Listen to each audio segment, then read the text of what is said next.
again, everybody. I'm back here to talk about some more about my adventures in Sri Lanka. I know it's probably getting a bit boring, but get used to it because there's a lot more to come. Now check this out. This is a Sri Lankan mask. This is like a patriopathic magic. This is basically hung to ward off the evil eye. This is just a small one that I got from a tourist shoppy thing, but they can be quite large and colourful. And this is a kind of a gargoyle effect. The idea is to a greater demon or more colourful or more flamboyant entity scares off a weaker one. That's very common within magic traditions all over the world.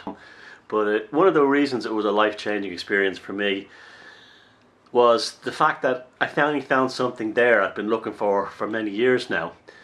And that was evidence of megalithic stone worship in the 21st century.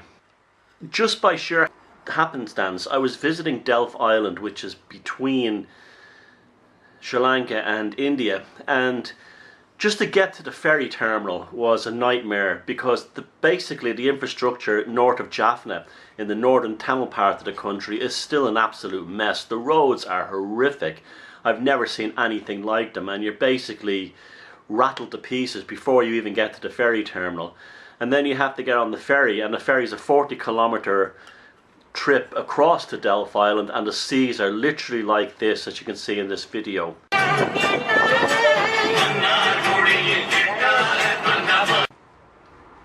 Oh, sorry. Yeah, you also listen to over an hour of incredibly loud Bollywood type music. It's part of the fun, I guess.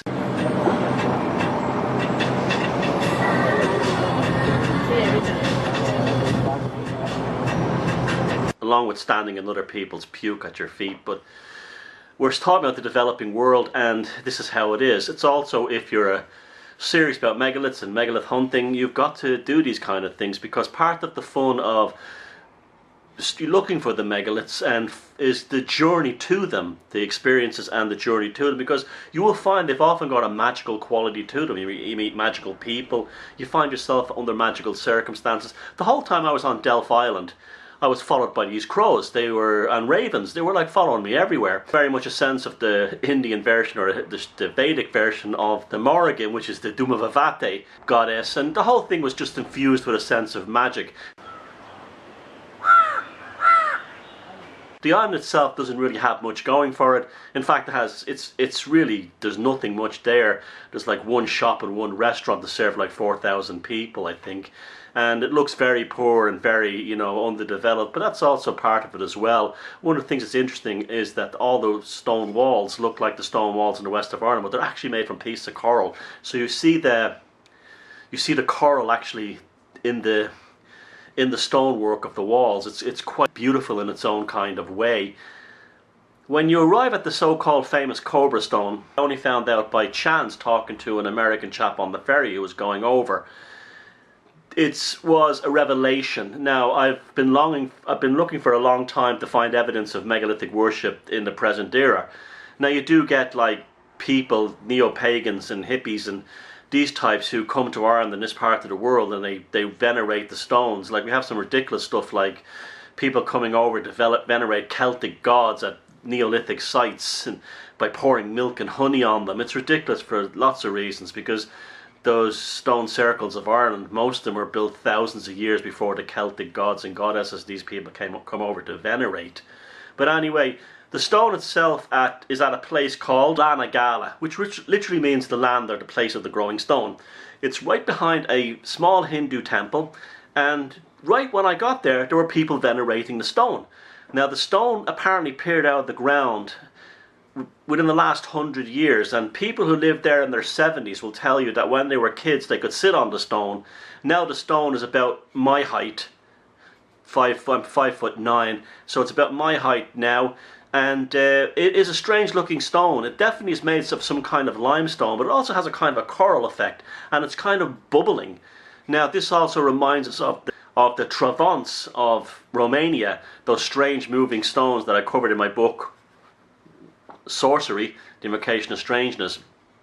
They're actually living stones.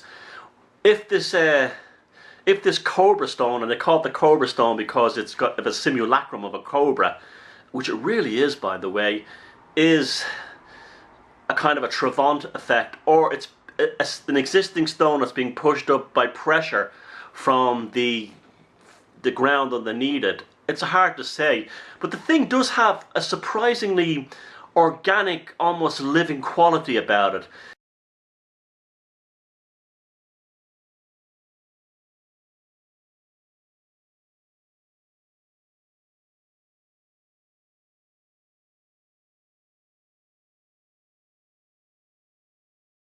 And there's something, it doesn't look like the rest of the coral you see on the island, and it does, I have to say it does feel alive. Now, there's two ways of looking at this. Does it feel alive because it does have some kind of supernatural quality that's inherent in it, or does it feel alive because people have infused it with their own consciousness, which I covered in my other book, The Druid Code, down below. Shameless plug, but they're good reads.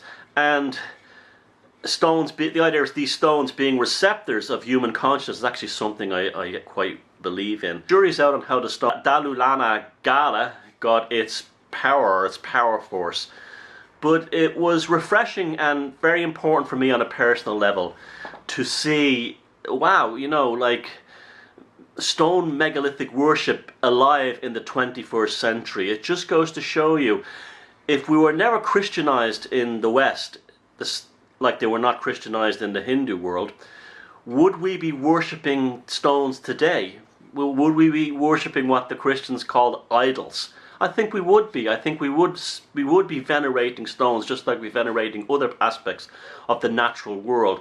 This kind of supernaturalization of archetypal and geological and natural and cosmic forces is so central to Hinduism. Like, here, example, nearby here on the coast is an image of a fish god, and just look at it. It's incredible. I mean, it harkens back to, like I said in the other video, the Dagon cults of H.P. Lovecraft's fiction. This has been lost through monotheism and the belief in one God, this magical idea of the universe. And I think the worship and veneration of the standing Cobra Stone at Dalulana Gala on Delft Island in Sri Lanka is testament to how we have been changed in the West in terms of our spiritual desires and expressions, but also reminds us that these forces exist for a reason, and there's no reason why we can't bring them back here into the West. And let's do it. And thank you very much, and I'll see you in the next video. Bye.